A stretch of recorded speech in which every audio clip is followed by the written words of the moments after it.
Vous écoutez Radio Lomé, il est 12h30.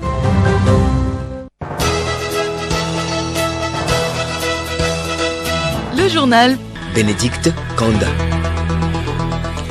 Madame, Monsieur, bonjour et bienvenue dans ce 12h30. Au sommaire, soutenir les jeunes qui prennent le chemin de l'entrepreneuriat. Le chef de l'État-fort Essadina Nyasingbe y veille. Pour preuve, les dépenses budgétaires liées à l'emploi des jeunes sont en hausse. Une Togolaise à la vice-présidence du Conseil des collectivités territoriales, la CCT de l'UEMOA, Yawa Kwegan, présidente de la fêtière des communes du Togo et maire de la commune Ogou 1, a été élue lors de l'Assemblée générale de l'institution tenue ce lundi à Abidjan. Entretien exclusif à suivre dans ce journal. La rubrique santé de ce mercredi nous parle des modes de transmission de l'hépatite B, un virus qui constitue un problème majeur de santé publique. Et puis en sport, préparatif des différents clubs de football pour l'entame de la saison dans quelques jours.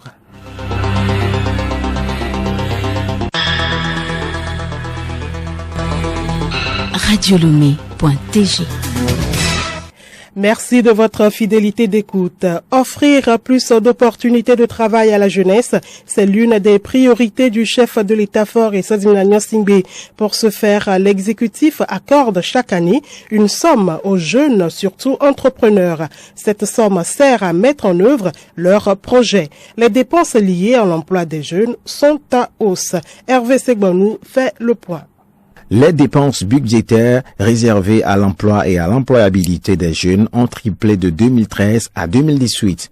Les ressources consacrées à cela étaient de 5 milliards de francs CFA en moyenne de 2013 à 2014. Elles sont passées de 15 milliards en 2018. Ces fonds sont notamment investis dans plusieurs domaines. 4 milliards de francs CFA de crédit ont été octroyés aux 5500 jeunes bénéficiaires du FAYEJ, Fonds d'appui aux initiatives économiques des jeunes. Le PRADEB, programme d'appui au développement à la base, a octroyé plus de 2 milliards de francs CFA de crédit à 1260 jeunes en 10 ans. Et puis de son côté, le PAYEJ SP, programme d'appui à l'employabilité et à l'initiative des jeunes dans les secteurs privés, a permis d'allouer 17,2 milliards de francs CFA aux jeunes agro-entrepreneurs togolais et de créer plus de 55 000 emplois directs. Et la jeunesse était à l'honneur le 12 août dernier. Pour l'édition 2023, cette journée a été célébrée en différé hier à Lomé.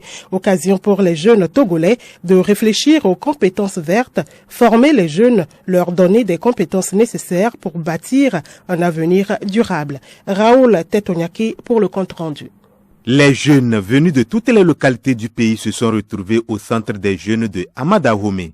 Ils avaient tous le même objectif, attirer l'attention de la communauté internationale sur les problématiques les concernant. Cette rencontre a été une opportunité pour les autorités gouvernementales de saluer cette jeunesse dynamique qui œuvre pour le développement du Togo. Myriam Dossou d'Almeida, ministre du Développement à la base de la jeunesse et de l'emploi des jeunes. La jeunesse est au cœur des préoccupations du gouvernement. Les multiples investissements et projets qui se font ici et là ont pour unique objectif de créer un écosystème permettant d'améliorer les conditions d'employabilité, les conditions de vie. Et aujourd'hui, le thème de la journée nous ouvre un horizon large de nouveaux possibles en termes d'opportunités d'emploi, mais aussi de contribution au développement. Le ministre de la Communication et des Médias, Akoda Ayewadan, a mis en évidence les initiatives du gouvernement en faveur de la formation et de l'insertion des jeunes. Je voudrais sincèrement exprimer une différente gratitude et de rendre un hommage au chef de l'État, son Excellence, M. Faure Essadina Nyasingbe, pour son leadership et sa vision également, qui a commencé à se matérialiser, mais qui continue à renforcer l'employabilité des jeunes dans les secteurs porteurs par leur accès à des formations de qualité et à des formations d'avenir. On a parlé du FAYEJ. Moi, je voudrais vous parler de la réforme du Code du travail et de comment le Code du travail prend en considération la jeunesse en se projetant sur l'avenir. Je voudrais vous parler de la réforme de la commande publique. Comment la réforme de la commande publique ouvre l'accès au marché public aux jeunes et en particulier aux jeunes femmes. Au cours de cette célébration, du matériel de travail et des chèques ont été remis aux associations et jeunes ouvriers exerçant dans les domaines de la maçonnerie, la couture, la coiffure, entre autres. Raoul Tetounyaki. Nous l'annoncions en titre, la présidente de la fêtière des communes du Togo et maire de la commune Ogu 1, Yawa Kwegan, est élue vice-présidente du bureau du Conseil des collectivités territoriales, CCT de l'UEMOA. C'est lors de l'Assemblée générale de l'institution tenue lundi dernier à Abidjan en Côte d'Ivoire. Suivons avec Pakoum Johnson une partie du parcours professionnel de Madame Yawa Kwegan. À l'état civil, Florence Yawa Aruefa Kwegan, née en 1979, est une femme politique togolaise. Elle est titulaire d'une maîtrise en droit privé avec pour spécialité le droit des affaires et d'une maîtrise en corporate communication obtenue à l'Université du Bénin, actuelle Université de Lomé. De 2007 à 2009, elle exerce en tant que juriste et avocate.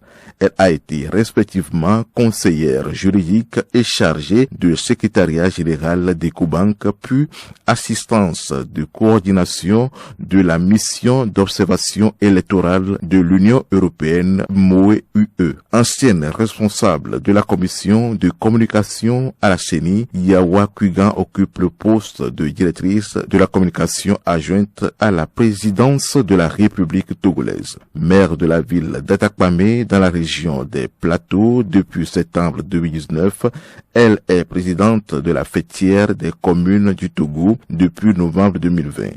Par ailleurs, Yawa Kwegan est la présidente du Ifoye Football Club d'Atakpamé. Elle est récemment élue vice-présidente du bureau du Conseil des collectivités territoriales CCT-UEMOA le 21 août dernier lors de l'Assemblée générale de l'institution. Merci à vous, Pakoum Johnson. Et Radio Lomé reçoit en exclusivité la nouvelle vice-présidente du bureau du Conseil des collectivités territoriales de l'UEMOA, Yawa Kwegan. Entretien téléphonique à suivre en fin de ce journal. De la vision, il en faut pour réussir comme Madame Yawa Kwegan. Avoir une vision claire de notre vie est nécessaire pour le succès. C'est une manière de se projeter à long terme et de réfléchir à ce que l'on veut vraiment dans sa vie. Cependant, avoir seulement la vision ne suffit pas pour réussir. Il faut surtout la concrétiser. Comment y parvenir? Le coach en développement personnel, Akondo Bileri, donne quelques pistes. La première condition pour pouvoir concrétiser une vision, c'est d'abord de bien l'élaborer, la mettre par écrit en suivant une bonne méthodologie. Ensuite, il faut que la vision soit clarifiée et qu'elle aille jusque dans le détail du plan d'action. Cela voudrait dire que les actions prioritaires qui conduisent à la réalisation de la vision doivent être identifiées et clairement décrites à leur tour. Une fois que nous avons un plan d'action, nous devons le mettre en œuvre en tâchant de vaincre la peur et les hésitations qu'elle entraîne, et en tâchant surtout de démontrer de l'autodiscipline. On peut aussi consulter un coach en développement personnel pour éclaircir la vision. Nous retrouvons Akondo Bileri. Au cas où il y a toujours des difficultés, si l'on tient à réaliser sa vision, ne pas hésiter à se faire accompagner par un coach. Là, je parle d'un coach professionnel. Je ne parle pas des coachs qui vont sur les réseaux sociaux pour donner des conseils non sollicités. Mais en attendant cette solution haute, il y a lieu de commencer à se faire entourer par des personnes qui s'intéressent à notre réussite et qui sont capables de nous motiver à avancer dans la réalisation de nos projets. La suite de cette édition, le district autonome du Grand Lomé a lancé hier mardi son plan de communication et de sensibilisation sur la gestion des déchets solides urbains. Il s'agit d'assurer la visibilité des actions du district dans la gestion des ordures. Ces mesures vont conduire à l'adoption des comportements plus respectueux de l'environnement. Juliette Kamdé. La gestion des déchets est un enjeu socio-économique majeur face à l'essor démographique et au processus d'urbanisation que connaissent les villes. Le district autonome du Grand Lomé prend la mesure de la chose. Il multiplie les initiatives pour mieux gérer les ordures. La campagne de communication qui démarre est la 3e du projet environnement urbain de Lomé dans sa première composante, amélioration de la gestion des déchets.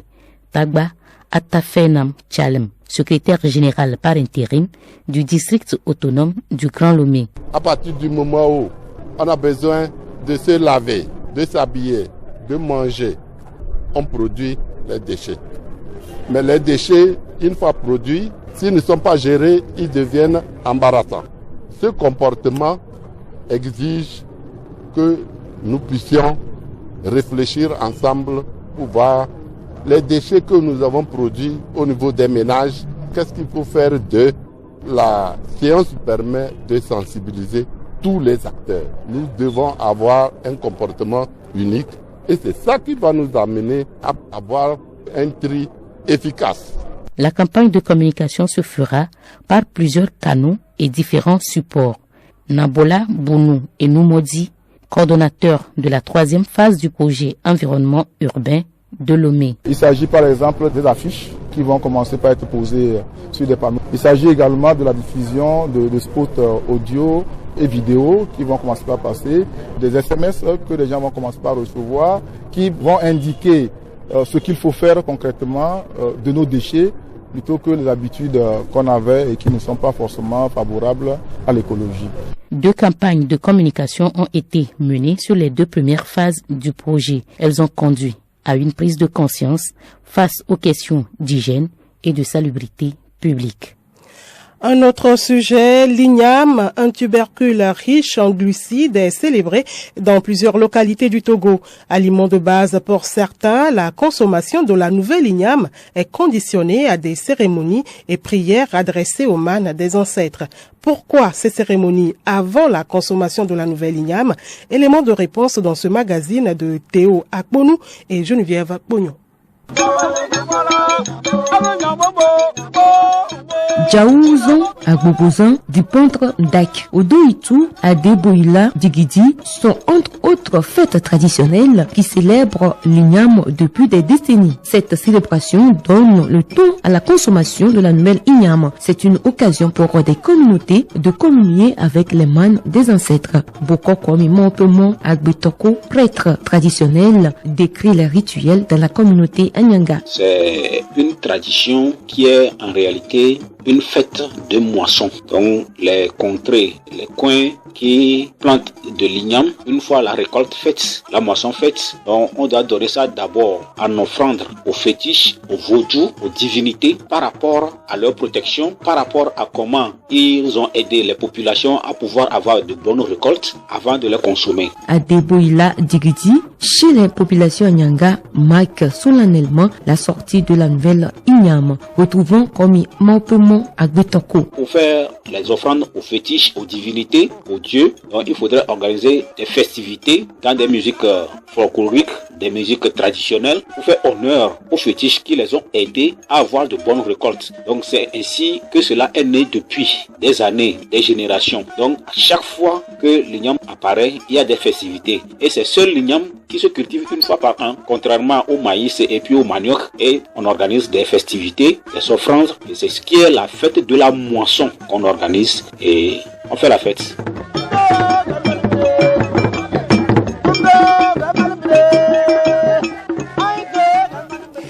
Et pour faire cuire son igname, certains utilisent du gaz de combustion. Un fait inattendu s'est produit lundi dernier au marché d'Achonvé à Agoué. Une revendeuse d'igname frite, communément appelée Coluco, a vu la tête de sa bouteille de gaz s'enflammer, ce qui a provoqué une panique chez la dame et elle s'est retrouvée par terre, renversant toute sa marchandise autour d'elle. Une foule s'est alors empressée pour lui venir en aide. Certains jeunes ont su maîtriser la flamme qui sortait de la bouteille de gaz. Fort heureusement, personne n'a été blessé.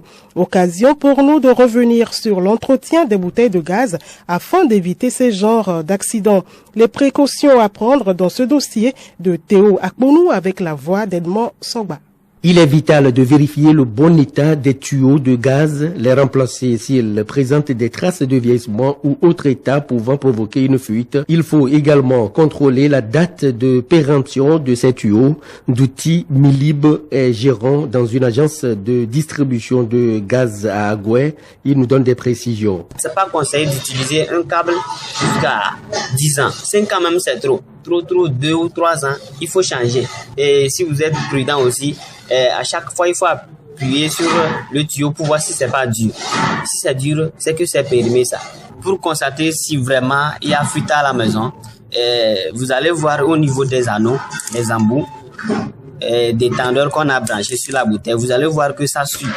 Il y a de l'eau qui sort et c'est le gaz et c'est fuite comme ça. Vous changez le tuyau en même temps. Ne conservons pas longtemps les bouteilles de gaz au domicile, échangeons-les plus souvent au niveau des points de vente et bénéficions ainsi de la régularité des contrôles et entretiens pour la sécurité. Bédéléé Arafat, gérant d'un point de vente.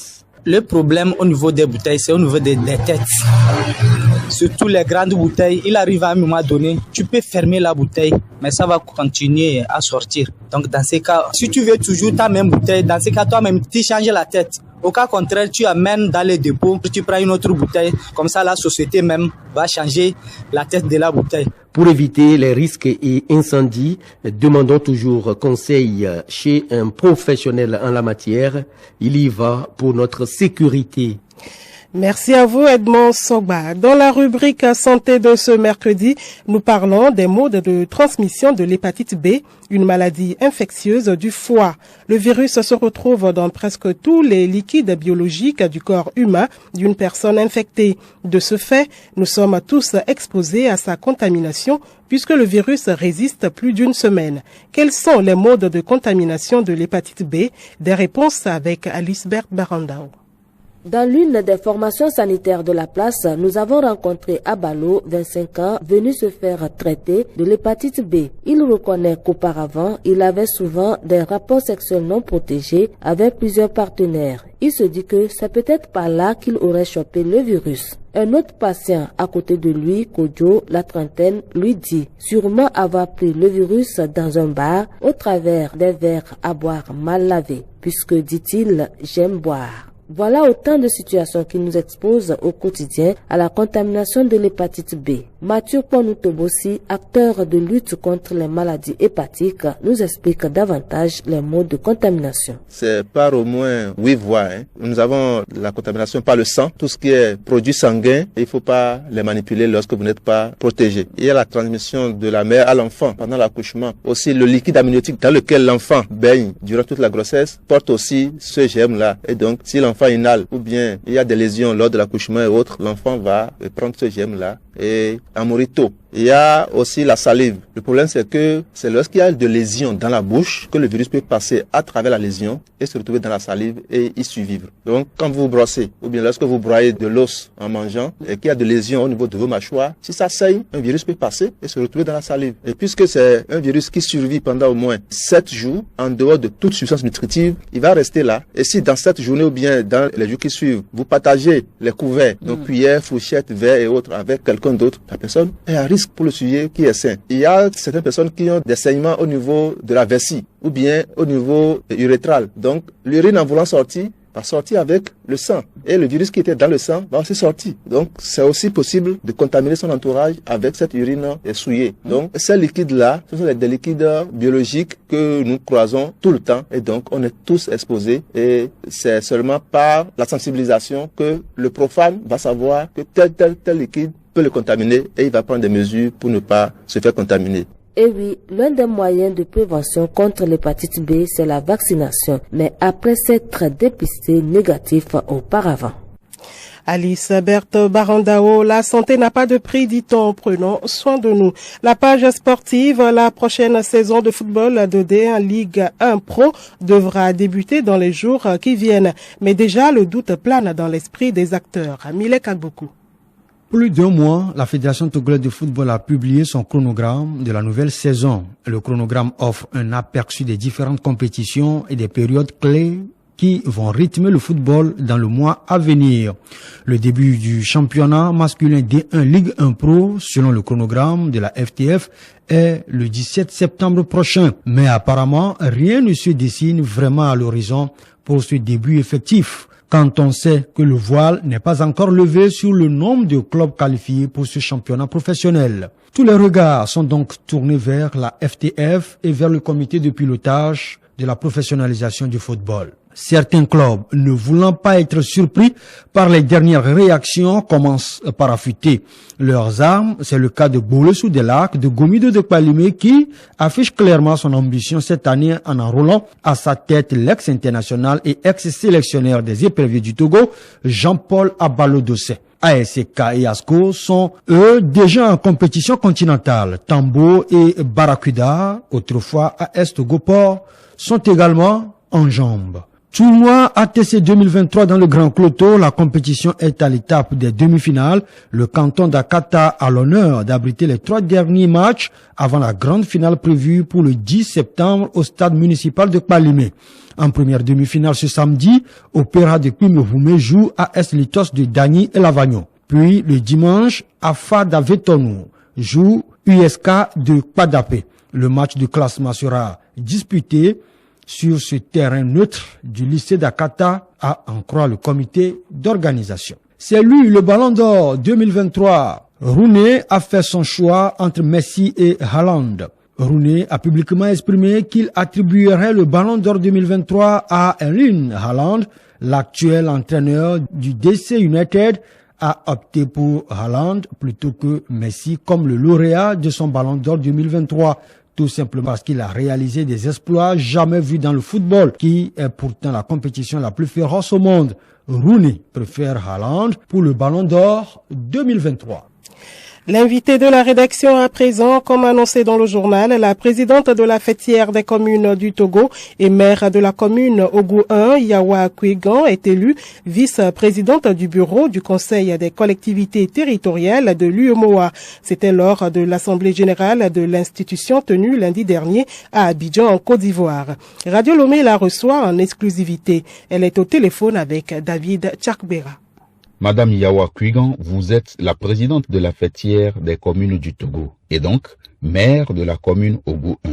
Vous êtes élue vice-présidente du bureau du Conseil des collectivités territoriales de l'Union économique et monétaire ouest-africaine, CCT-UEMOA, à l'issue de l'Assemblée générale tenue ce 21 août à Abidjan, en Côte d'Ivoire. C'était lundi dernier. Vous avez candidaté au nom du Togo et vous avez ramené le poste de vice-présidente. Dites-nous, comment le Togo est-il parvenu à obtenir ce poste de premier vice-président de CCT-UEMOA? Le Conseil des collectivités territoriales de l'UEMOA, en abrégé CCT-UEMOA, a tenu son assemblée générale ce 21 août, essentiellement consacré donc à l'examen du bilan de l'institution au cours de ces dernières années et au renouvellement de ses instances, à savoir le bureau exécutif et les commissions. La fêtière des communes du Togo, qui est donc membre du CCT-UEMOA, a pris part à ces travaux avec la présence à Abidjan des 6 représentants désignés par nos soins à cet effet. Et pour l'élection du bureau exécutif du CCT-UEMOA, nous avons déposé la candidature du Togo à travers notre modeste personne en tant que présidente de la fêtière des communes, en nous fondant essentiellement sur la qualité du processus de décentralisation dans notre pays, en nous fondant aussi sur la pertinence du modèle de décentralisation qui est mis en œuvre et sur la richesse de la politique de développement des territoires telle que nous l'expérimentons ici. Alors, est-ce que votre candidature méritait réellement cette place pas des moindres au sein du bureau du CCT-UEMOA? En tout cas, à mon sens, et je pense ne pas me tromper en disant cela, c'est ce que nos pairs de la région ont estimé et c'est pour cela qu'ils ont ainsi exprimé leur confiance à notre candidature, laquelle confiance est à mettre entièrement au crédit des plus hautes autorités de ce pays, en tête desquelles le chef de l'État, son Excellence Faure Essozimna Gnassingbé. Car la vision du président de la République togolaise de la décentralisation, son approche de la gouvernance concertée et également son option résolue de promouvoir dans la société togolaise l'égalité des chances en matière de genre pour une participation accrue des femmes à tous les niveaux décisionnels de la vie publique sont perçus non seulement chez nous, mais sont perçus aussi au-delà de nos frontières comme un modèle et comme un exemple. Madame la vice-présidente du Conseil des collectivités territoriales de l'Union africaine économique et monétaire ouest-africaine CCT-UEMOA, Yawa Kwigan, merci. Je vous remercie. Vous suivrez l'intégralité de cet entretien dans le journal Magazine Pluriel de samedi prochain. Et puis l'information insolite pour terminer. Une future mariée découvre l'infidélité de son conjoint la veille du mariage et déballe tout lors de la cérémonie. Voici les faits. La veille de la cérémonie, elle était dans une chambre d'hôtel avec ses amis.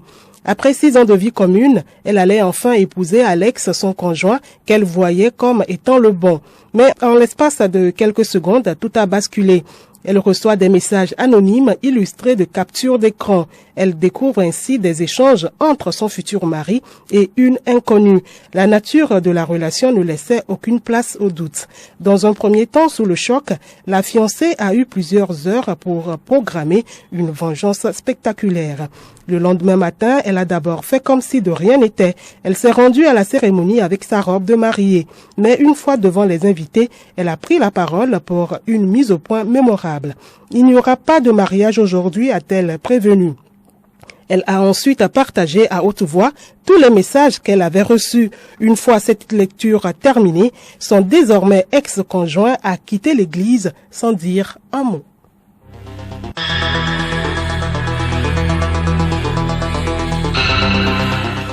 Madame, Monsieur, voilà, ce journal se referme ainsi. Édition un peu longue, mais actualité oblige.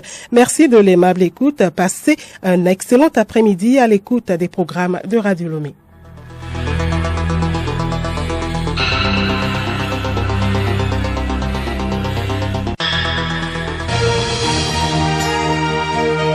Radio Lomé, boîte postale 434, email radiolomé@radiolomé.tg. radiolomé.tg